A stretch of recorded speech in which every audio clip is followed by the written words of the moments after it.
अस्सलामुअलैकुम नाजरीन, सैयद फैसल इकराम प्रोग्राम सनअत व मईशत में आपके साथ मौजूद है। नाजरीन, जैसा कि आप जानते हैं कि पाकिस्तान एक ज़रई मुल्क है और हमारे मुल्क की मईशत का इन्हिसार ज़्यादातर ज़राअत पर है। ज़राअत का शोबा तकरीबन 24% हमारे मुल्क का GDP बनाता है और तकरीबन 40% लोग ज़राअत के शोबे से मुंसलिक हैं और तकरीबन 65 से 70% लोग ज़राअत पर इन्हिसार कर रहे हैं। नाज़रीन, जैसा कि आप जानते हैं कि ज़राअत हमारी हमारी मईशत की रीढ़ की हड्डी है और हमारा मौजू भी आज ज़राअत से ही मुतल्लिक है और उसका नाम है ऑर्गेनिक फार्मिंग। आज के इस प्रोग्राम में हम देखेंगे कि ऑर्गेनिक फार्मिंग क्या होती है, इसके क्या बुनियादी असूल हैं, इसके क्या फ़वाइद हैं, इसके क्या नुकसानात हैं और क्या हमारा किसान इस चीज़ को लेकर इस पोजीशन में है कि वो ऑर्गेनिक फार्मिंग को अडॉप्ट कर सके, और मज़ीद ये कि क्या हम ऑर्गेनिक फार्मिंग से ज़र मुबादला कमा सकते हैं।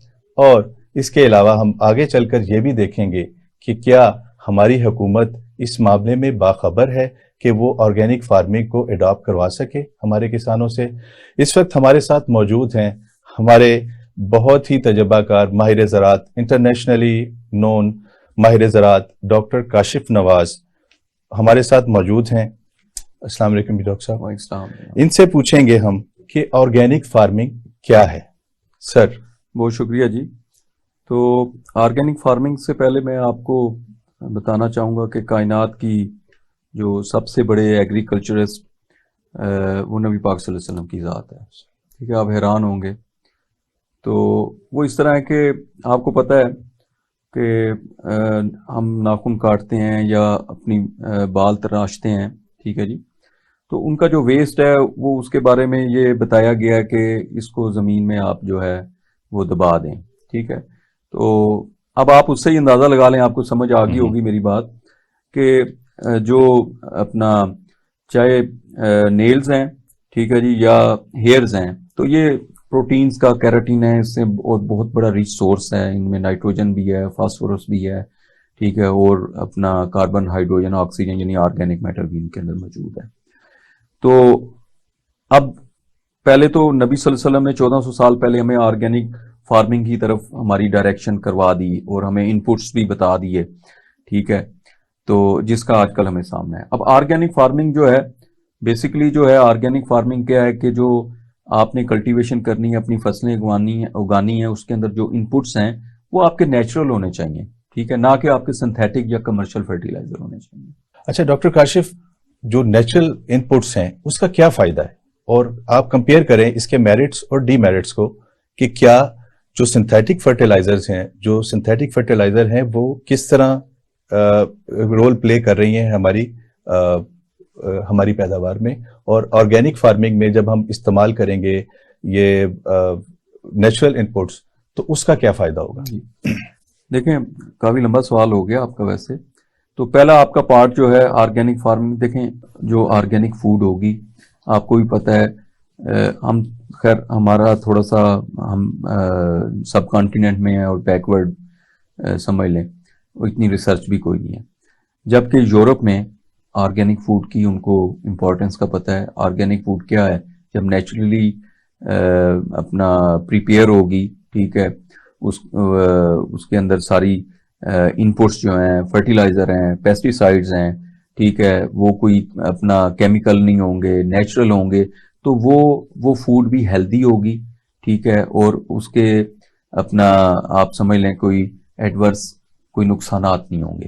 ये फूड कैसे हेल्दी होगी, ये थोड़ा सा इसको एक्सप्लेन कीजिएगा। डेफिनेटली जब हम केमिकल यूज नहीं करेंगे, ठीक है, केमिकल्स जो हैं वो हमारी सेहत के लिए जो है वो नुकसानदेह हैं, ठीक है, तो जब नेचुरल चीजें हम यूज करेंगे, ठीक है, तो वो नेचुरल चीजें हैं तो उनका, अब देखें फितरत के ऊपर जो मतलब केमिकल्स जो हैं वो फितरी तौर पे अगर हम देखें ना, तो वो अब यूज तो हो रहे हैं लेकिन वो हमारे कंपेटिबल नहीं है हमारे जिस्म के साथ, ठीक है। तो जब फूड नेचुरल फूड होगी तो वो तो हमारी इम्यूनिटी डेवलप करेगी।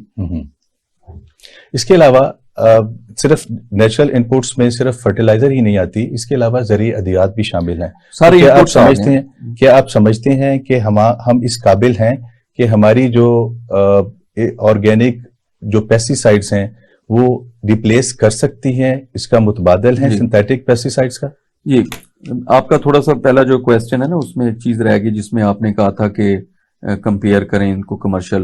देखें, कमर्शियल फर्टिलाइजर, वो मैं थोड़ा बता दूं, बताना बड़ा जरूरी है। वो कमर्शियल फर्टिलाइजर जो है, अब जाहिर बात है हमारा ये प्रोग्राम किसानों के लिए बड़ी अहमियत का हामिल है और वो सुन रहे होंगे, वो पता होना चाहिए कि जो कमर्शियल फर्टिलाइजर हैं आप वो अप्लाई करेंगे, वो डायरेक्ट पौधे को मिलेगी रूट के जरिए, ठीक है।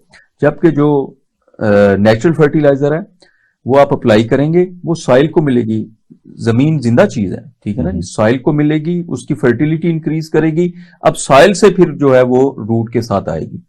अच्छा, उसके बाद कमर्शियल फर्टिलाइजर जो है केमिकल्स हैं, ठीक है, और ये नेचुरल है। वो अभी हमारी बात हो गई है कि नेचुरल है तो उसका इम्पैक्ट भी ऑर्गेनिक फूड बनेगी, ठीक है, चाहे वो ऑर्गेनिक राइस है, ऑर्गेनिक व्हीट है, या जो भी है, फ्रूट्स वगैरह है। अच्छा, अब उसके बाद जो अगली चीज है, जिस तरह इनकी इनपुट कास्ट है, ठीक है। अब हमारा फार्मर, अगर वैसे तो ओवरऑल ग्लोबली जो है ये अपना इनपुट्स की कास्ट बहुत इंक्रीज हो गई है कमर्शियल फर्टिलाइजर की, सिंथेटिक की, ठीक है, वो जिम्मेदार जो है ना बेयर कर रहा है, और बल्कि अब कहना ये चाहिए कि वो उसके ऊपर एक बर्डन हो गया है, ठीक है। तो जो नेचुरल फर्टिलाइजर है ये अपने फार्म पे भी वो प्रोड्यूस कर सकता है। तो ये तो हो गया। अब अगला आपका क्वेश्चन जो था, इसी से रिलेटेड, फार्म पे कैसे प्रोड्यूस कर सकते कैसे प्रोड्यूस कर सकते हैं। देखें, उसके अंदर सबसे बड़ा सोर्स आपके पास फार्म यार्ड मैन्योर का है। ये सबसे बड़ा सोर्स है। हर फार्मर्स जो है उसके पास कोई गायें होंगी, भैंसें होंगी, ठीक है, उनका जो वेस्ट है, ठीक है, उनका गोबर जो है, ठीक है, या पोल्ट्री है, पोल्ट्री वेस्ट जो है, ठीक है, उसके बाद ये सारे रिच हैं फर्टिलाइजर है, नाइट्रोजन है, फास्फोरस है, पोटाश है, इनके अंदर मौजूद है, ठीक है। उसके बाद माइक्रो ऑर्गेनिज्म भी इनके अंदर मौजूद है। माइक्रो ऑर्गेनिज्म भी है, बैक्टीरिया भी है, फंजाई भी है, ठीक है जी। और उसके साथ साथ जो है माइक्रो न्यूट्रिएंट्स भी अवेलेबल है इनके अंदर सारे, ठीक है, ऑर्गेनिक मैटर भी मौजूद है, ठीक है। अब उसके बाद जो है ग्रीन मैन्योरिंग कर लें, ठीक है, जंतर वगैरह लगा लें, लेग्यूमिनस क्रॉप्स लगा लें, ठीक है, दालें वगैरह लगाएंगे तो वो नाइट्रोजन फिक्सिंग बैक्टीरिया है तो नाइट्रोजन की कमी पूरी करेंगे।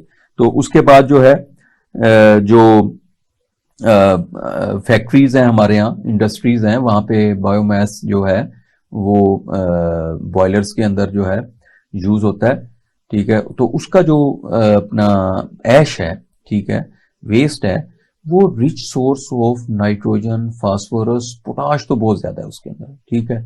तो वो अवेलेबल है, और मतलब उसको थोड़ा ट्रीट कर लें तो वो बहुत अच्छा सोर्स है। ये आपने बड़ी इंटरेस्टिंग। अच्छा, उसके अंदर माइक्रो न्यूट्रिएंट्स भी हैं, ठीक है। अच्छा, अब एक और मैं चीज आपको बता दूं, बड़े हैरान होंगे, किचन वेस्ट। कहीं जाने की जरूरत नहीं है, किचन वेस्ट क्या है, ठीक है, रोजाना मतलब गांव की बात कर लें या शहर में कर लें, नाश्ता बनता है, ठीक है, उसके अंदर अंडे इस्तेमाल होते हैं। अंडे जो है वो कैल्शियम का बहुत बड़ा सोर्स है, ठीक है। उनको किसी चीज को आपने ये नहीं समझना कि ये बेकार है। आप तरकारी है, ठीक है, उसको आप छीलेंगे, उसके जो छिलके हो जाएंगे, केला खाएंगे उसके छिलके, सेब के छिलके, कोई फ्रूट्स हैं, ड्राई फ्रूट्स हैं, आपने लहसुन छीला है, अदरक छीली है, जो भी उसका वेस्ट है वो आप जमा करते रहें, वो आपके पास 1 महीने के अंदर वो अच्छा खासा मटेरियल हो जाएगा। तो वो आपकी किचन गार्डनिंग के लिए भी, और आपकी जो वैसे फार्मिंग कर रहे हैं उसमें बहुत, उसको उसकी अपनी कंपोस्ट बना लें आप, ठीक है, फार्म यार्ड मैन्योर आप यूज है उसके अंदर मिक्स कर लें। तो ये सारा जो है अपना क्या कहते हैं, आपके पास अल्लाह ताला ने अवेलेबल की हुई हैं चीजें, ठीक है। तो अब आप इनको कैसे यूटिलाइज करते हैं, ठीक है, फार्मर को कहीं जाने की जरूरत नहीं है, थोड़ा सा अपने आप को जो है वो अपने दिमाग को जो है अपना क्या कहते हैं गर्म करने की जरूरत है। और ऑर्गेनिक पेस्टिसाइड के हवाले से आप कुछ बताएंगे? हाँ जी, ऑर्गेनिक जो पेस्टिसाइड हैं, सबसे पहले तो जिम्मेदारों को जो है ना, फार्मिंग तो कर रहे हैं, दरख्त लगाने चाहिए, ठीक है, क्लाइमेट को जो है वो अपना रेगुलेट करेंगे, और उसमें नीम लगाना चाहिए, ठीक है। नीम लगाएंगे, प्यूरिफाई करेगा, ठीक है। अब आप देख लें, हर फसल लगाते हैं उसके अंदर कहीं पे फॉल आर्मी वाम आ गई है, नए नए पेस्ट आना शुरू हो जाए, डस्की बग आ जाएगी, तो अब कॉटन है उसके अंदर जेसडी नहीं कंट्रोल हो रहा, ठीक है, पहले कोई प्रॉब्लम ही नहीं था।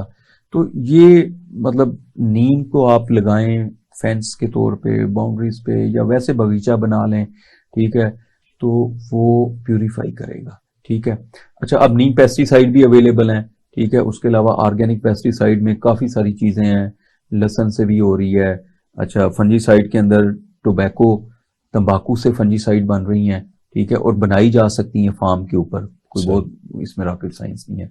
डाईएटमेशियस अर्थ एक ऑर्गेनिक फॉसल्स जो हैं एलजी के हैं, वो यूरोप में जो है वो अपना आर्थ्रोपोड्स के लिए वो यूज़ हो रहे हैं, ठीक है। इसी तरह और भी लौंग है, लहसुन है, ये सारी चीज़ें इनके जो अपना जूसेस हैं वो ऑर्गेनिक पेस्टिसाइड के अच्छा तौर पे डॉक्टर यूज़ काशिफ, बात यह है कि तकरीबन 1% हमारे मुल्क पाकिस्तान का हिस्सा जो है वो ऑर्गेनिक फार्मिंग पे है।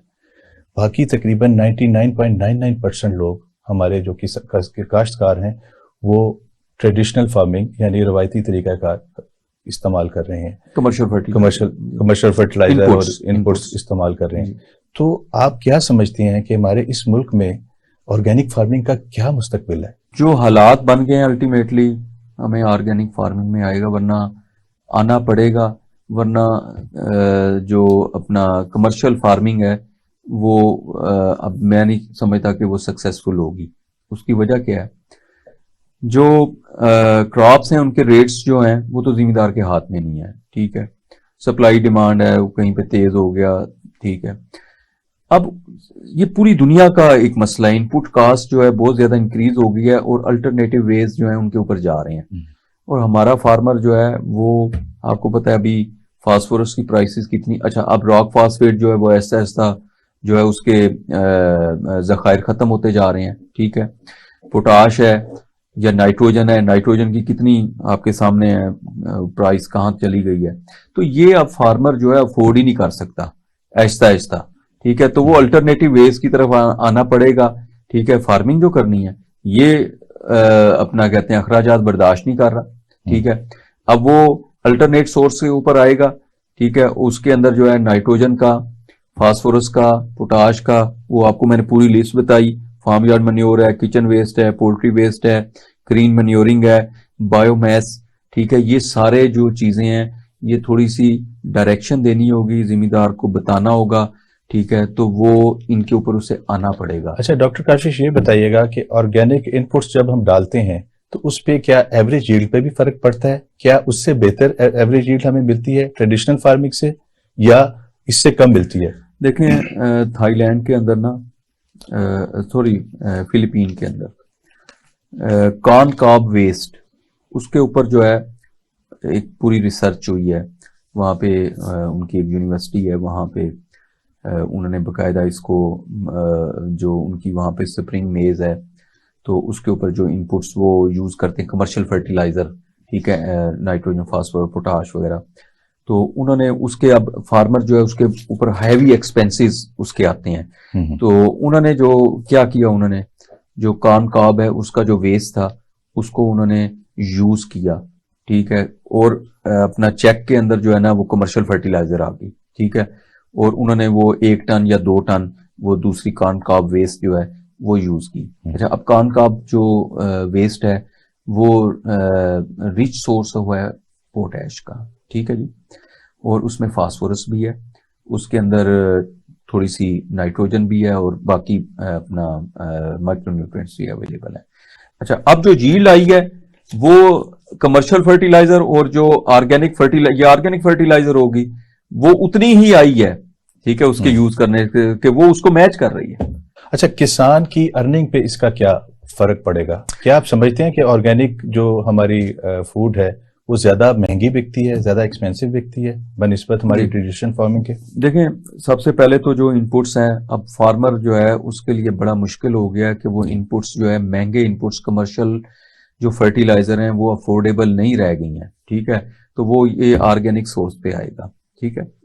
तो अब जो ऑर्गेनिक फूड है, अब सही है आपकी बात, लेकिन देखें जब हर तरफ ही ऑर्गेनिक फूड आ रही होगी तो फिर तो जो है ना वो इक्वल हो जाएगी बात, ठीक है। अभी जब लोग ऑर्गेनिक फूड जो है वो कहते हैं कि जी ये ऑर्गेनिक है, ये शलजम है या ये गंदम ऑर्गेनिक है, ठीक है जी, इसमें कोई कमर्शियल फर्टिलाइजर या पेस्टिसाइड इनपुट्स यूज नहीं हुए हैं। तो डेफिनेटली यूरोप में तो ये चीज है कि ठीक है, वो जो ऑर्गेनिक जो पोटैटो हैं उनकी शक्ल इतनी अच्छी नहीं होगी, लेकिन उनकी कीमत ज्यादा है क्योंकि लोगों को पता है ये ऑर्गेनिक है, उनके ऊपर कोई केमिकल या कोई ऐसा कमर्शियल फर्टिलाइजर या पेस्टिसाइड यूज नहीं हुई।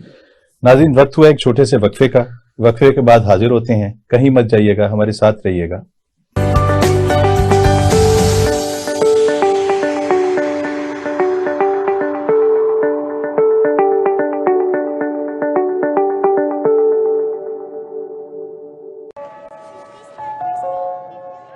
डॉक्टर बनना मेरा ख्वाब था।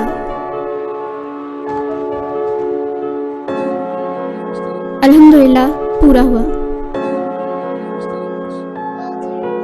इंजीनियर बनना मेरा शौक था। अल्हम्दुलिल्लाह मैं कामयाब हुई। हमारे ख्वाबों को पूरा किया निसार गर्ल्स कॉलेज ने। Nisar Girls Colleges, ultimate environment, highly qualified faculty, purpose-built campus, air-conditioned classrooms और laboratories, जदीद तरीन कंप्यूटर लैब, शानदार लाइब्रेरी, आरामदेह कैफेटेरिया, हैवी ड्यूटी जनरेटर्स और ट्रांसपोर्ट की सहूलत के साथ निसार गर्ल्स कॉलेजेस दाखिले जारी हैं। FSC pre medical, pre engineering, ICS, ICOM, FA, BCom, BSc, BA, Nisar girls colleges adjacent Hira CNG, GT road Kharian. Phone 053 7611 897 up to 99। मुसलमान मुसीबत में घबराया नहीं करता। मीनार पाकिस्तान 1940 की एक स्पेशल याद। 14 अगस्त आजादी का वो स्पेशल दिन। बलोचिस्तान कुदरती नजारों से मलबूस एक स्पेशल दास्तान।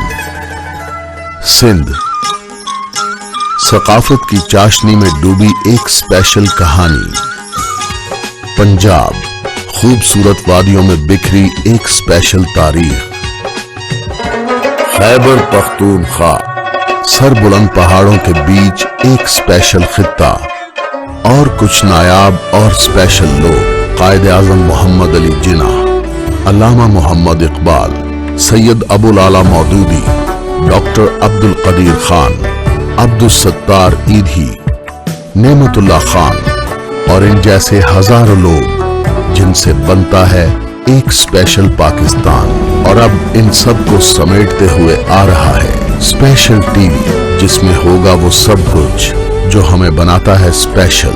स्पेशल टीवी, पाकिस्तान की सोच।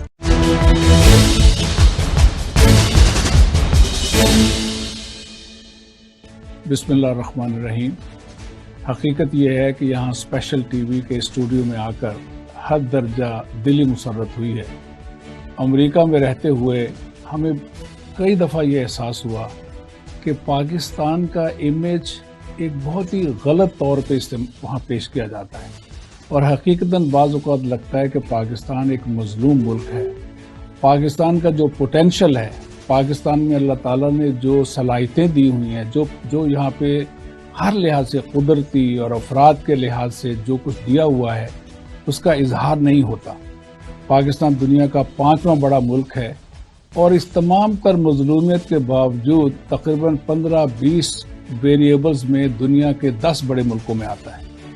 तो मुझे खुशी इस लिहाज से हुई कि जो हम वहाँ पे ख्वाब देखा करते हैं अमेरिका में रहते हुए कि पाकिस्तान के इमेज को इलेक्ट्रॉनिक मीडिया पे, सोशल मीडिया पे उतने ही मजबूत तरीके से एतमाद के साथ पॉजिटिव तौर पे पेश किया जाए, स्पेशल टीवी ने यही विजन इख्तियार किया है, यही मिशन इख्तियार किया है और वो इस विजन और मिशन के लिए ये अपना पूरा टीवी का जो चैनल है उन्होंने आगाज़ किया है।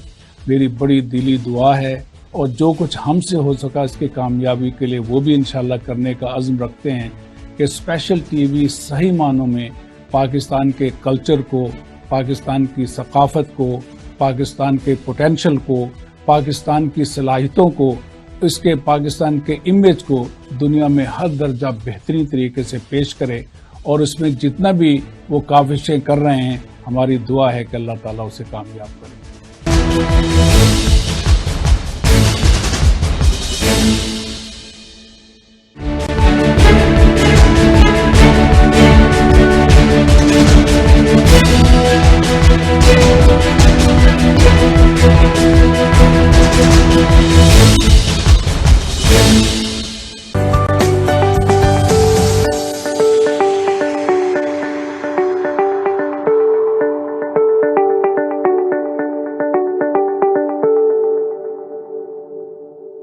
वेलकम बैक नाजरीन, वक्फे के बाद हाजिर हैं।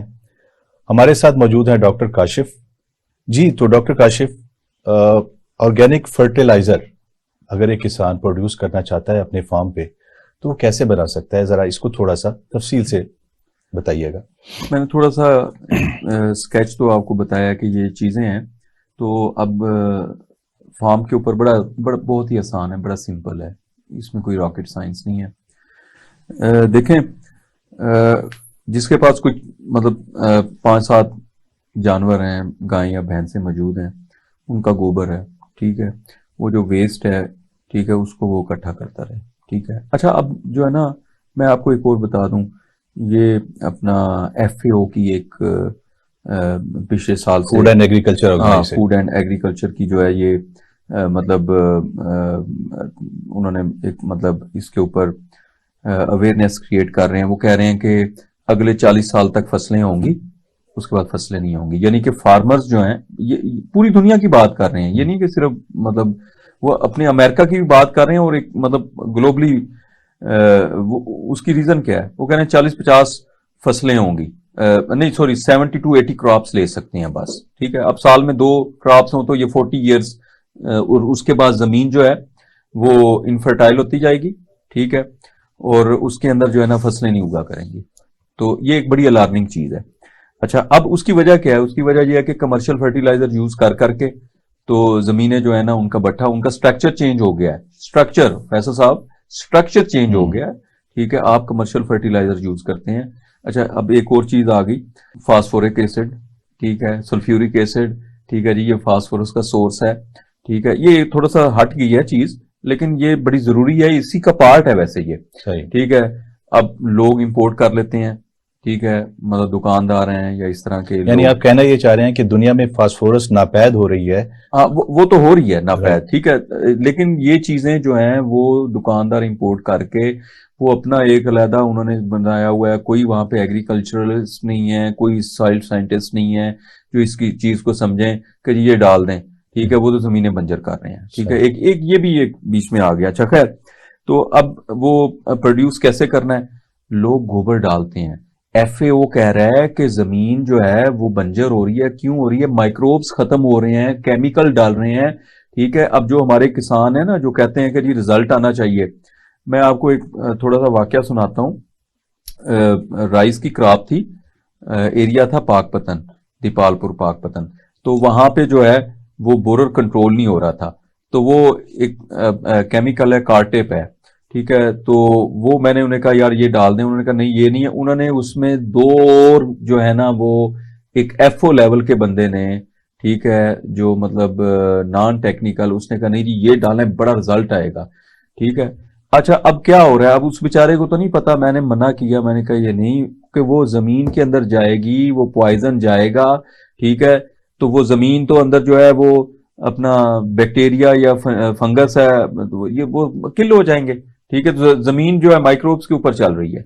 अच्छा डॉक्टर काशिफ, इसी से मैं आपसे पूछना चाह रहा था कि माइक्रोब्स की क्या अहमियत है? आपने मुतअद्दिद बार माइक्रोब्स का जिक्र किया, माइक्रोब्स मैं का उसी क्या तरफ काम आ है? रहा हूँ। जो अब फार्म के ऊपर जो कैटल्स हैं, ठीक है जी, हमारे किसान जो हैं वो फार्म यार्ड मैन्योर जो है उसका इस्तेमाल करते हैं। एक्चुअली फार्म यार्ड मैन्योर का नहीं इस्तेमाल करते, वो गोबर का इस्तेमाल करते हैं। अब गोबर जो है उसको कन्वर्ट करना है हमने फार्म यार्ड मैन्योर के अंदर, ठीक है। वही रिच सोर्स है माइक्रोब्स का, ठीक है। तो जब मैंने ये उसको कैसे किया जाए? मैं आ रहा हूँ, जब मुझे ये पता चला ना FAO का, तो मैंने कहा पाकिस्तान की जमीनों को कुछ नहीं होना, क्योंकि जिम्मेदारों को हम कहेंगे गोबर डालें, ठीक है, और डालते भी हैं, और मजीद उनको हम इस पे गाइड करेंगे। अच्छा, अब उसमें वो किस तरह है कि जो आप गोबर आपके पास इकट्ठा हो रहा है, एक तो उसको सनलाइट नहीं लगनी चाहिए, ठीक है। कोई गहरा खड्डा बना लें, ठीक है, या कोई ऐसा कमरा ही हो जिसके अंदर आप उसको डालें कि जिसमें धूप ना जाए, ठीक है। धूप आएगी वो माइक्रोब्स खत्म हो जाएंगे सारे। अच्छा, उसको जमा करते रहें, ठीक है जी, और कभी भी ताज़ा गोबर आपने जो है ना वो अपनी फसलों में नहीं डालना, ठीक है। अच्छा, मिथेन होती है, मिथेन होती है, वो भी आ जाते हैं एक और भी। अच्छा, अब उसको जो है ना थोड़ा थोड़ा पानी जो है ना उसके ऊपर डालते रहें, ठीक है, ताकि कहते हैं ना हमारा जो एग्री एक्सटेंशन में कहते हैं गला सड़ा गोबर डालें।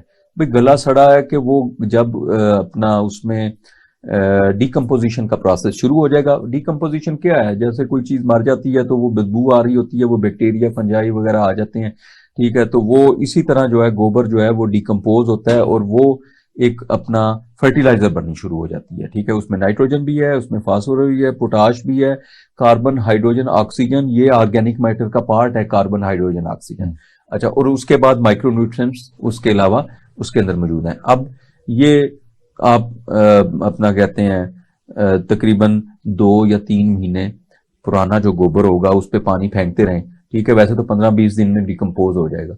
उसको आप यूज करेंगे, उसकी आप फिर रिजल्ट्स देखेंगे, ठीक है। उसकी एफिकेसी देखेंगे कि वो कैसे काम कर रहा है, ठीक है। आप जो गोबर डालते हैं वो भी काम कर रहा है, लेकिन वो चीज नहीं है। अच्छा, या एक और बड़ा अच्छा है, फार्म है, फार्म के ऊपर आपको एनर्जी चाहिए, ठीक है। फार्म पे आपको एनर्जी चाहिए तो लाइट का मसला है, ठीक है जी।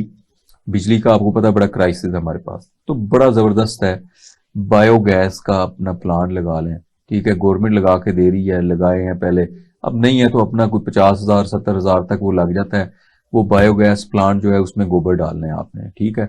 वो गोबर डालेंगे, उस गोबर डालने के बाद पानी डालेंगे उसके अंदर, तो वो गैस प्रोड्यूस होगी, वो आपकी एनर्जी उससे प्रोड्यूस होगी, उस गैस से, ठीक है। अच्छा, उसके बाद जो उसमें से मीथेन गैस निकल जाएगी, ठीक है, तो उसकी डिकम्पोजिशन का प्रोसेस शुरू हो जाएगा। उसको फर्मेंटर बना लें, ठीक है। वो फर्मेंटर जो है उसमें वो डालते जाएं, ठीक है, वहां पे वो डिकम्पोज होता जाएगा। आजकल आम मिल जाते हैं ये अपना बैक्टीरिया अवेलेबल होते हैं। शायद आपको याद हो कि डॉक्टर ताहिर साहब, पता नहीं जिंदा या नहीं है, सॉइल साइंटिस्ट थे, और उन्होंने कुछ सन 90-95 के अंदर ये बैक्टीरिया वाला बायो आपके नाम से केन था 5 लीटर का। अच्छा, मजे की बात यह है कि वो प्रोजेक्ट चला नहीं, लेकिन उन्होंने एक बहुत ही अच्छी चीज हमें दी, ठीक है। वो बैक्टीरिया थे, उन्होंने डिकम्पोज करना था, तो वो मार्केट के अंदर अवेलेबल है, वो आप उसके अंदर डाल देंगे, ठीक है। वो डिकम्पोजिशन का प्रोसेस तेज हो जाएगा, उसको आप दें। अब आप देखें, अब आपको नाइट्रोजन भी उसमें मिल रही है, फास्फोरस भी मिल रही है, पोटाश भी मिल रही है। लेकिन 20 साल पहले की बात है, एक फार्मर थे खानेवाल में, तो मैं उनके फार्म पे गया, उन्होंने फर्मेंटर बनाया हुआ था और वो डॉक्टर साहब का वो यूज कर रहे थे, तो और उन्होंने कहा हम यूरिया इस्तेमाल नहीं करते हैं, ठीक है। फिर वक्त गुजरता गया, ठीक है, हमारी भी उसमें लर्निंग होती रही, तो इसमें कोई शक नहीं है, ये फार्म यार्ड मैन्योर से अच्छा, आप जो है वो रिप्लेस कर सकते हैं। अच्छा डॉक्टर काशिफ, चूंकि आप खुद भी एक साइंसदान हैं, तो आपकी अपनी भी कुछ रिसर्च है ऑर्गेनिक फर्टिलाइजर के हवाले से, तो वो भी हमारे साथ शेयर कीजिएगा। देखिए, मैंने आपको जो स्टार्ट किया नबी सल्लल्लाहु अलैहि वसल्लम का, जो मैंने आपको बताया, मैं समझता हूँ कायनात के सबसे बड़े एग्रीकल्चरिस्ट थे। उन्होंने कहा कि जी नेल्स काटने हैं तो उनको जमीन में दबा दें, बाल हैं वो जमीन में, ये रिच सोर्स हैं, ठीक है, प्रोटीन के, ठीक है। तो हमने कुछ प्रोडक्ट जो हैं वो बनाए हैं, ठीक है। उसके अंदर जो है फर्टिलाइजर है, नाइट्रोजन है, ऑर्गेनिक नाइट्रोजन है, उसके अंदर अमाइनो एसिड्स भी हैं। अच्छा, अब मजे की बात यह है कि जो ऑर्गेनिक नाइट्रोजन हमने डेवलप की है उसमें कार्बन भी है, हाइड्रोजन भी है, ऑक्सीजन भी है। अच्छा, अब ये हमारे फार्मर्स के लिए, बल्कि बड़े बड़े लोग हैं जो अपना क्या कहते हैं, अपने को बहुत मतलब समझते हैं एग्रीकल्चर के हवाले से, कार्बन, हाइड्रोजन, ऑक्सीजन, परेशान हो जाते हैं कि भाई ये क्या है। ये ऑर्गेनिक मैटर है, कार्बन होगा जमीन में, ठीक है ना, तो जमीन कोई काम करेगी, हाइड्रोजन होगी, ठीक है, ऑक्सीजन, ठीक है, पौधों को भी जरूरत है। तो वो प्रोडक्ट हैं हमारे, उनके अंदर ये चीजें अवेलेबल, उनके बड़े शानदार रिजल्ट्स हैं, ठीक है। उसके अलावा हमने अमाइनो एसिड्स तैयार किए हैं, ठीक है, वो अपना अफ्रीका में, यूरोप में वो चीजें इस्तेमाल की जा रही हैं, तो हमने अपनी डेवलप की हैं, वो अपना पौधे की ग्रोथ इंक्रीज कर देती हैं, ठीक है। उनके इतने शानदार रिजल्ट हैं, मेटाबॉलिज्म तेज कर देती हैं। तो उसके अलावा हमने हमारे जैसे पंजाब के अंदर, मतलब हर जगह ही, वैसे जिम्मेदारों से पूछें पानी आपके ट्यूबवेल का कैसा है, वो कहेंगे मीठा है। कभी किसी ने ये पूछा, पौधे से पूछा कि भाई हाँ भाई पानी कैसा है, वो आपको बताएगा कि भाई जो है ना वो पानी कैसा है। जब आप उसके पास जाएंगे, उसकी जो है वो आप उसको अपना कहते हैं क्रॉप को स्टडी करेंगे, तो आपको नजर आ जाएंगी चीजें कि भाई ये क्या इसके साथ प्रॉब्लम चल रहे हैं। तो हमारे पास एक प्रोडक्ट है जिसमें जो है ना लिक्विड अपना कैल्शियम है, नाइट्रोजन है उसके अंदर, और ऑर्गेनिक मैटर है, ठीक है। तो वो 10 लीटर के अंदर जो है ना वो आप अगर यूज करेंगे अपना, तो आपकी अपना जो साल्ट्स हैं, सेलिनिटी है, वो काफी हद तक बेहतर हो जाएगी। हमारे लोग जो हैं वो सलाइन साइल्स हैं, मोस्टली अब सारी सलाइन साइल्स हैं, क्योंकि पीएच इंक्रीज है, 9 तक पहुंची हुई है पीएच, ठीक है। तो वो उनको जो है वो चीजें तो दी नहीं जा रही, कमर्शियल फर्टिलाइजर दे रहे हैं, वो स्ट्रक्चर चेंज कर रही हैं, पीएच इंक्रीज कर रही हैं। अच्छा, अब जो नाइट्रोजन हम दे रहे हैं वो भी पीएच इंक्रीज करती है, जो हम डाई अमोनियम फास्फेट डीएपी दे रहे हैं वो भी पीएच इंक्रीज करती है, और इनका इस्तेमाल बहुत ज्यादा है। अच्छा, अब मजे की बात है, जो हम पोटैश दे रहे हैं, ठीक है, उसमें भी क्लोराइड है, म्यूरेट ऑफ पोटाश है, क्लोराइड है, वो भी जो है वो नुकसान है, ठीक है। अब कमर्शियल फर्टिलाइजर ये दे रहे हैं, उनके ये नुकसान आते हैं, ठीक है। तो जमीनें उधर से ट्यूबवेल का पानी नीचे चला गया और वो भी खराब है, उसकी ईसी के भी प्रॉब्लम है, और उसमें सॉइल साल्ट्स बहुत ज्यादा हैं। तो वो जो मैंने आपको बताया, पावर ग्रो कैल्शियम है, उसके अंदर नाइट्रोजन है, ठीक है, और ऑर्गेनिक मैटर है, ठीक है। कैल्शियम जिप्सम है, लोग उसका पाउडर इस्तेमाल करते हैं, वो मुश्किल है, ठीक है। आप ये पानी के साथ इसको फर्टिगेट कर दें, और ये सालुबल है, जिप्सम सालुबल नहीं होता, तो वो फर्टिगेट कर यानी ये सारे नेचुरली ऑर्गेनिक प्रोडक्ट्स हैं। अच्छा डॉक्टर काशिफ, ये बताइएगा कि हमारे यहाँ पॉल्यूशन का एक बड़ा मसला चल रहा है, स्मोग आ जाती है नवंबर दिसंबर के महीने में, अक्टूबर के महीने में। उसकी एक रीजन ये बताई जाती है कि जो हमारी फसलों की बाकियात हैं, जैसे चावल की फसल की जो बाकियात बच जाती हैं नीचे, स्टबल्स इन्हें कहते हैं, उसको जला दिया जाता है। तो आप क्या मशवरा देंगे हमारे फार्मर्स को, क्या उसको जलाना चाहिए? हमारा प्रॉब्लम ये है कि हमारे यहाँ प्लांटेशन का तो कंसेप्ट है कोई नहीं। अब मैं आपको एक और बता दूं, अब नबी पाक सल्लल्लाहु अलैहि वसल्लम की हदीसों के अंदर जो है ना दरख्त लगाया जिसने, वो सदका जारिया है, ठीक है। अब वो उन्होंने ये जो बताया है दरख्तों के हवाले से, तो आजकल मसला यही है कि दरख्त नहीं है पाकिस्तान में, तो है कोई नहीं, बस कोई पिछले थोड़े अरसे में काफी सारे दरख्त लगे, लेकिन पंजाब में बिल्कुल कोई नहीं है। अब ये जो स्मोक के प्रॉब्लम है, अच्छा ये जो क्लाइमेटिक चेंज का है या ग्लोबल वार्मिंग है, ये रिलेट कर रही है हमारी प्लांटेशन से, ठीक है। अच्छा, अब हमारा जो मजहब है वो तो हमें बता रहा है कि जी दरख्त भी लगाने हैं, ठीक है। तो हमारे यहाँ कितना फोकस है इसके ऊपर? हमारे यहाँ दरख्त काटने के ऊपर फोकस है, लगाने पे तो कोई फोकस कोई नहीं है। हमारा जो, अब देखें पिछला साल जो गुजरा है, अनएक्सपेक्टेड रेन्स हो गई हैं, ठीक है। इंटेंसिटी, सर्दी है तो उसकी शिद्दत, अब आपके सामने कितनी शिद्दत तेज मतलब सर्दी आई है, इंटेंस थी, ठीक है। फ्रॉस्ट आया उसके साथ, और उसने फसलों को जो है ना तबाह कर दिया, आलू की फसल खत्म कर दी। अच्छा, इसी तरह जो पिछला हमारा साल गुजरा है, उसके अंदर जो हॉट क्लाइमेट, मतलब गर्मी की शिद्दत में इजाफा हुआ, बहुत ज्यादा आई, ठीक है। बारिशें हुई तो उनकी इंटेंसिटी आई। तो ये जो चीजें हैं ये रेगुलेट होंगी प्लांटेशन से, ठीक है। अब सर्दी आई है, लोगों का नुकसान हो गया है, ठीक है। तो ये एक इक्विलिब्रियम जो है ना ये क्रिएट दरख्त ही करते हैं। तो अब हम दरख्त लगाएंगे। अच्छा, अब लोगों को मना किया हुआ कि जी आपने बाकियात को नहीं आग लगानी। एक तो वो बहुत बड़ा नुकसान है जमीनों के लिए कि जिम्मेदारों को ये नहीं पता कि हम उसको, वो कहते हैं कि जी आप आग लगाई तो फौरी मेरी जमीन फारग होगी।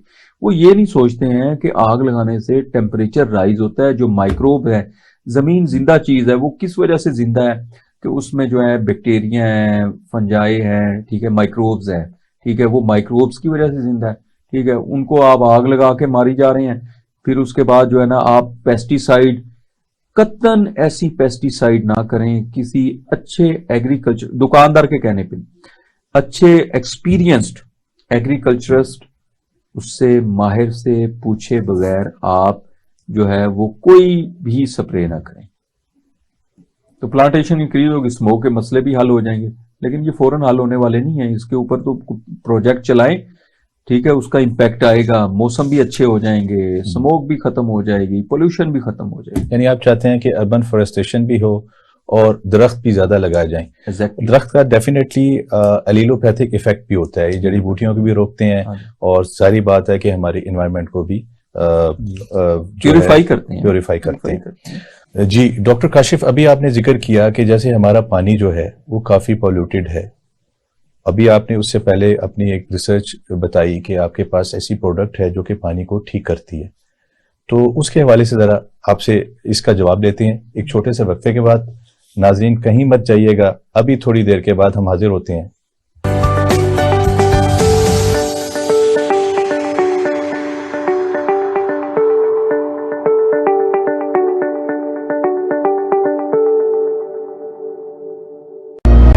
Bear witness, fastest growing university of Pakistan. Be enthused to be a part of the largest ethnically diversified student community.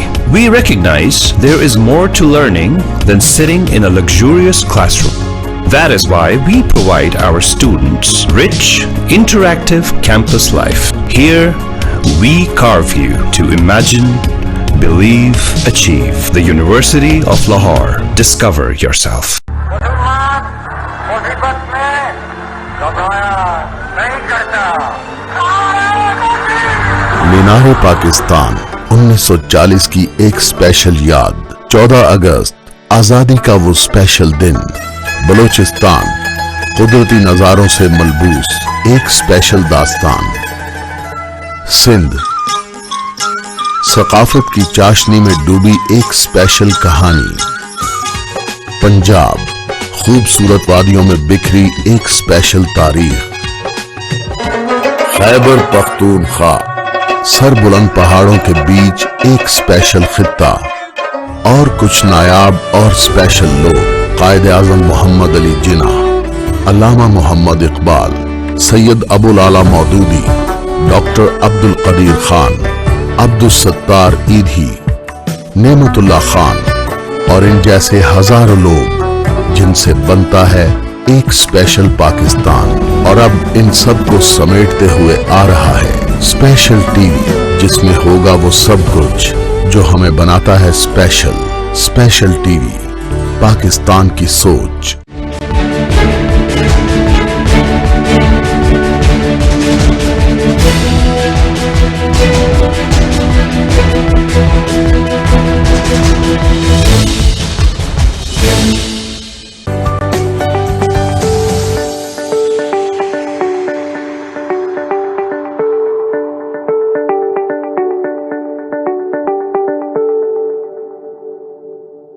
Welcome back नाजरीन।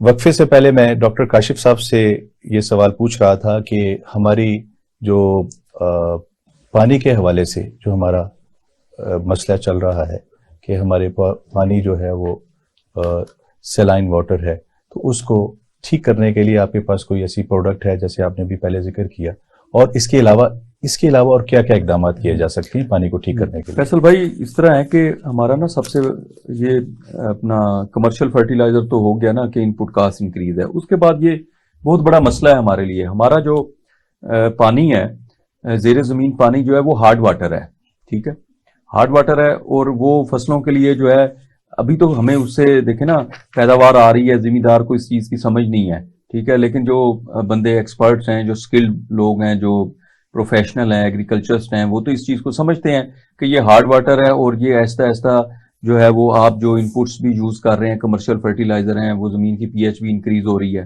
ठीक है, वो हार्ड वाटर जो है जमीनों को खराब कर रहा है, ठीक है। अच्छा, अब ये बहुत बड़ा प्रॉब्लम है, ठीक है। अब उसका हल लोगों ने क्या किया, वो जी ये मतलब ट्यूबवेल लगाया, तो कुछ 5 साल के बाद एक तो वैसे उसका पानी का जो है लेवल कम हो गया, ठीक है, पानी के रिसोर्सेज कम हो रहे हैं, कोई डैम्स वगैरह इतने कोई है नहीं हमारे पास। अच्छा, फिर वो पानी नीचे से जो है ना वो उसकी क्वालिटी अच्छी नहीं निकलती है, तो वो फिर टरबाइन वगैरह डीप बोर करवा के तो वो उसका वाटर वो कुछ अर्सा चल जाता है, लेकिन वो फिर अल्टीमेट वो भी खराब हो रहा है, वो हार्ड वाटर निकल आता है। अब हार्ड वाटर हमारा सबसे बड़ा प्रॉब्लम है और इसका हल ये है कि वाटर सॉफ्टनर, ठीक है, वाटर सॉफ्टनर यूज करेंगे। अच्छा, मैं आपको मजे की बात बताऊं, कई लोग होते हैं जिनको ना वो कहते हैं हमें एलर्जी है, हमें डैंड्रफ है, ठीक है, हमें स्किन एलर्जी है, ठीक है, तो वो उनको जो है ना वो डॉक्टर जो है ना वो दवाइयाँ खिला खिला के जो है ना वो बेचारे डिस्टर्ब हो जाते हैं बड़े, तो वो उनका मसला ठीक नहीं होता। एक्चुअली प्रॉब्लम ये होता है कि जो घरों के अंदर वो पानी इस्तेमाल करते हैं वो हार्ड वाटर होता है। अच्छा, हार्ड वाटर जब वो हमारी स्किन से टच होता है, हमारे वो नहाते हैं तो वो डैंड्रफ आ जाती है। अच्छा, अब यही हार्ड वाटर जब जो है पानी तो वही है ना, ठीक है, वही हार्ड वाटर जब फसलों के ऊपर आता है, ठीक है, तो वो फसल जो है जमीन प्रॉब्लम्स आते हैं जमीन में, और वही फिर अपना उसी के ऊपर फसलें तैयार होती हैं, उनको प्रॉब्लम आते हैं। तो उसका हल है वाटर सॉफ्टनर, ठीक है। अब वाटर सॉफ्टनर जो है मतलब उसके 2-3 तरीके हैं वाटर को सॉफ्ट करने के, क्रॉप्स के लिए फिट हो जाए, ठीक है। एक तो वो अपना ग्रेविटेशनल मैग्नेटिक होता है फील्ड जो है ना, वो उसके जरिए, ठीक है, वो टेक्नोलॉजी काफी महंगी है, और मैंने जहां तक सुना है कि अपना कुछ साइंटिस्ट कहते हैं कि ये काम करती है, कुछ कहते हैं ये काम नहीं करती है, ठीक है। मैग्नेटिक फील्ड बनाया जाता है, पानी उसमें से गुजारा जाता है, तो वो है कि जी उसके अंदर से वो सोडियम वगैरह जो है वो निकाल लेते हैं, कोई इस तरह का है उसका, वो कुछ कहते हैं कि काम करते कुछ नहीं। अच्छा, अब सॉफ्ट वाटर सॉफ्टनर जो है, ठीक है, एक तो ये आपको बताया, ठीक है, ये है, और इसके ऊपर जो है ना वो कुछ कह रहे हैं ये ठीक है, कुछ कह रहे हैं ठीक नहीं है, ठीक है। हमारे यहाँ शायद 1-2 लोगों ने लगाया हुआ। अच्छा, उसके बाद जो है ना वाटर सॉफ्टनर जो है उसके अंदर जो है वो प्रोडक्ट्स हैं, ठीक है। हमारे यहाँ लोगों को नहीं पता, जिप्सम का पता है, वो डालते हैं, वो भी कहते हैं 10-10, 12-12 बैग डाल दें, इतना तो वो फिजिबल ही नहीं है 10-10, 12 बैग डालें, ठीक है। और तो वो उसके लिए एक तो जिप्सम हल नहीं होता, ठीक है। तो मैंने आपको एक प्रोडक्ट बताया था कि जी वो पावर ग्रो के नाम से है, उसमें कैल्शियम है, ठीक है, कैल्शियम सल्फेट, यानी उसमें सल्फर भी आ जाती है, ठीक है, साथ उसके अंदर नाइट्रोजन भी है, और उसके साथ जो है वो अपना ऑर्गेनिक मैटर भी मौजूद है। तो वो आप उसे अप्लाई करेंगे, 15 से 20% उसके अंदर कैल्शियम अवेलेबल है, ठीक है, साथ नाइट्रोजन भी आ जाएगी, उसमें ऑर्गेनिक मैटर भी आ जाएगा, वो सॉइल को रिक्लेम करेगा, ठीक है जी, आपका जो हार्ड वाटर है उसको सॉफ्ट करेगा, ठीक है, और उससे क्रॉप्स जो हैं वो उनकी एक्चुअली होता पता क्या है, न्यूट्रिशन नहीं मिल रही होती है जमीन से, ठीक है। अब हमारे यहाँ जो है वो जब हम मतलब जो है वो इस तरह की फर्टिलाइजर यूज कर रहे हैं कि जो पीएच इंक्रीज कर रही है, ठीक है, तो वो पीएच इंक्रीज, वो सैलिनिटी इंक्रीज हो रही है, ऊपर से पानी खराब है, तो वो अपटेक ही नहीं होता, ठीक है। जब हम वाटर सॉफ्टनर यूज करवाएंगे अपटेक हो जाएगा, एक तो ये चीज होगी। अच्छा, एक उसके अलावा एक और भी है, यूरोप के अंदर बड़ा इसका इस्तेमाल है, वाटर सॉफ्टनर है मैजिक पावर, हम यहाँ पे मैजिक पावर के नाम से उसको अपना मार्केट कर रहे हैं, ठीक है। मुझे मेरे एक बड़े अच्छे दोस्त हैं, वो फार्मर हैं अपना उकाड़ा में और दीपालपुर में उनका रकबा है, और वो अपना जियो फिजिक्स में जापान से उनकी अपना डॉक्टरेट की हुई उन्होंने। परसों मेरी उनसे बात हो रही थी, उन्होंने मेरे से वो लिया प्रोडक्ट, और मतलब मैंने उन्हें कहा ये वाटर सॉफ्टनर है और आप मतलब काम करेगा, वो बड़े मुतमिन हुए। तो परसों उन्होंने मुझे बताया यार हमने शुगर केन की मैक्सिमम पैदावार ली है, इस साल कम आ रही है पैदावार, 1200 मन ली है, ठीक है, और हमारे जो वीक एकर्स थे वहां पे भी 1070 तक हम चले गए हैं। तो वो बड़े बड़े मतलब देखे ना, एक एजुकेटेड और वो जियो हर चीज समझते हैं, तो उन्होंने मुझे कहा यार उन्होंने सारी फसलों में यूज किया, वो मतलब वो 1-2 दफा इस्तेमाल करके उनको समझ आ गई, तो वो उससे फिर फर्टिलाइजर जो है फास्फोरस का भी इस्तेमाल कम हो जाएगा, ठीक है, नाइट्रोजन का भी कम हो जाएगा, क्योंकि अब पहले हम अगर फास्फोरस दे रहे थे मिसाल के तौर पे 50 kg दे रहे हैं, ठीक है, तो उसकी अवेलेबिलिटी नहीं है ना, उसकी मतलब अवेलेबिलिटी कितनी है, 30-40% भी बड़ी मुश्किल से अवेलेबिलिटी होती है। तो अब वो इनपुट कास्ट पहले महंगी है, फिर उनकी जो नंबर ऑफ बैग्स हैं, नंबर ऑफ केजीज हैं, वो भी इंक्रीज हुए हैं। अच्छा डॉक्टर काशिफ, एक रिसर्च के मुताबिक जो ऑर्गेनिक फार्मिंग का जो मार्केट साइज है वो बाय 2022 तकरीबन 180 बिलियन यूएस डॉलर्स है, और देखा ये जो एक प्रेडिक्शन है, एक फोरकास्टिंग है कि बाय 2030 ये 497 यूएस बिलियन डॉलर्स तक पहुंच जाएगा। आप क्या समझते हैं कि हमारे किसान ऑर्गेनिक फार्मिंग को एडॉप्ट करने की पोजीशन में है? नंबर 1। नंबर 2, क्या हम उनको कन्विंस कर सकते हैं कि वो ऑर्गेनिक फार्मिंग की तरफ आएं और उससे हम ज़र मुबादला कमाएं और हमारी मईशत में मजीद इस्तेकाम आए? देखिए फैसल भाई, सबसे पहले तो जो है ना जो फास्फोरस है, रॉक फास्फेट जो है उसके जो अपना ज़खायर हैं, ठीक है, वो ऐसा ऐसा ख़त्म होते जा रहे हैं। इसमें पोटाश है, ठीक है, नाइट्रोजन तो खैर वो उसका भी प्रॉब्लम है ना नाइट्रोजन का, कि मतलब आपको उसके लिए गैस चाहिए, तो अगर आपका एनर्जी नहीं होगी आप कैसे प्रोड्यूस करेंगे। तो अल्टीमेटली ये एक नेचुरल फिनोमेना है कि जिम्मेदार को ये ऑर्गेनिक फार्मिंग की तरफ आना पड़ेगा, ठीक है, या फास्फोरस के, नाइट्रोजन के अल्टरनेट सोर्सेज जो है वो अडॉप्ट करने पड़ेंगे, ठीक है। अमेरिका में तो ठीक है, जारी बात है अमेरिका सबसे आगे है, तो अमेरिका में सबसे पहले रिसर्च हो रही है कि भाई ये फास्फोरस खत्म हो रही है तो इसका क्या होगा हल। तो ये फार्मर्स जो हैं, हमारे फार्मर्स का इनपुट कास्ट, पूरी दुनिया में इनपुट कास्ट बहुत ज्यादा है, तो हमारे फार्मर्स जो हैं इस लिहाज से लकी हैं कि इनके पास कैटल फार्मिंग है, ठीक है, उसको आप यूज कर सकते हैं, मैंने सारा बता दिया, ठीक है, ठीक है। तो उसको इवन आप मतलब जो है वो अपना, आपके पास शीप्स हैं, ठीक है, गला बानी जो करते हैं, बकरियां हैं, वो भी आप फार्म या मैन्योर उससे भी बनाई जा सकती है, कंपोस्ट, उसको भी आप यूज कर सकते हैं। कोई भी आपके पास जानवर है उसको आप इस्तेमाल कर सकते हैं। ये लकी है हमारे मुल्क में जो है वो कैटल फार्मिंग है। अच्छा, अब अल्टरनेट तो यही है ना, ठीक है, और हमारा फार्मर तो अभी से उसको आना पड़ेगा, बेचारे तंग हैं, ठीक है, खादें खरीद नहीं सकते हैं, तो उनको ऑर्गेनिक फार्मिंग की तरफ आ रहे हैं, और ये ग्लोबली भी जो है वो जखायर खत्म हो रहे हैं, तब तो आना ही पड़ेगा, ठीक है, जब नहीं होगा तो फिर कुछ ना कुछ तो होगा। अच्छा, मैं आपको एक और बताऊं, एक बड़ी इंटरेस्टिंग एक अपना रिसर्च हो रही है, ठीक है, जो मुझे पता चला, ह्यूमन यूरिन, ठीक है, जो ह्यूमन यूरिन है उसको वो बेस्ट फर्टिलाइजर है, ठीक है, ह्यूमन यूरिन, उसमें नाइट्रोजन भी है, फास्फोरस भी है, पोटाश भी है, और भी उसमें अपना माइक्रोन्यूट्रिएंट्स भी अवेलेबल है, ठीक है, वो बेस्ट फर्टिलाइजर है। तो एक उसके ऊपर जो है, मतलब अफ्रीका के अंदर ये हो रहा है, ठीक है, अफ्रीका का फार्मर जो है वो निस्बतन काफी टेक्नोलॉजी भी नहीं है, कमजोर है, तो वो वहां पे इस तरह कर रहे हैं कि वो अपना उन्होंने 50-50 लीटर के कैन है और यूरिन जो है उसके अंदर स्टोर कर रहे हैं, ठीक है। एक और भी इस तरह आइडिया है कि मतलब एक एस्टिमेट लगाया है कि इतने लीटर जो है यूरिन आ सकता है, तो वहाँ टॉयलेट्स हों, ठीक है, उन टॉयलेट्स के अंदर जो है ना सेपरेशन हो जाए, ठीक है, फीसिस अलहदा हो जाए, ठीक है, और जो यूरिन है वो आप अलहदा उसका स्टोर हो जाए कंटेनर्स के अंदर, और उनको वहां से लिया जाए, फिर उनको अपना प्रोसेसिंग प्लांट पे लेके आया है, उसको ड्राई करके तो नाइट्रोजन भी आ जाएगी, फास्फोरस भी आ जाएगी, पोटाश भी आ जाएगी। ये है रिसर्च चल रही है और ये फिजिबल है, ऐसा नहीं है कि इसमें नहीं हो सकता, ठीक है। तो रिलीजियसली इसके ऊपर आएगा, ये क्या है, ये इसमें ऐसा कोई मसला कोई नहीं है, खैर। तो ये एक बहुत बड़ा फ्यूचर है कि इसके अंदर जो है ना इसको कलेक्ट करके और इससे नाइट्रोजन, फास्फोरस, पोटाश बनाई जाए। लेकिन मैं फिर वही कहूंगा आपको कि हमारे पास तो कैटल फार्मिंग, हमें इसकी भी जरूरत नहीं पड़ेगी, ठीक है, रिच सोर्स है, एनिमल डंग जो है, काउ डंग है, बुफेलो है, ये सारे हमारे पास अवेलेबल हैं और ये फ्री मिल रहे होते हैं, ठीक है, इनकी कोई कास्ट कोई नहीं है, ये रुल रहे होते हैं, इनको आप उसमें कन्वर्ट करें और अपना जो है अपनी ऑर्गेनिक फार्मिंग करें। सबसे पहले तो जो है ना जिम्मेदार अपने पाँव पे खड़ा हो, और जो इंपोर्ट के जो अपना इतने चार्जेस हैं, ठीक है, इतने बिल जो हैं वो अपना क्या कहते हैं कम हो, ठीक है, कि जो इंपोर्ट है कमर्शियल फर्टिलाइजर की वो मिनिमम हो जाए, ठीक है, तो और उससे तो अपने मुल्क का तो जो है ना वो रेवेन्यू जो है ना, ठीक है, वो बाहर नहीं जाएगा। तो ये आपकी जो अगली बात है कि जी एक्सपोर्ट वाली, मैं उसके ऊपर अभी नहीं आऊंगा, अभी तो हम पहले अपने तो पाँव पे खड़े होना, ठीक है, तो उसके बाद सोच अच्छी होनी चाहिए, अच्छे ड्रीम्स होने चाहिए कि जी हम एक्सपोर्ट भी कर सकें। अब इंडिया के अंदर यही चीजें हैं, ठीक है।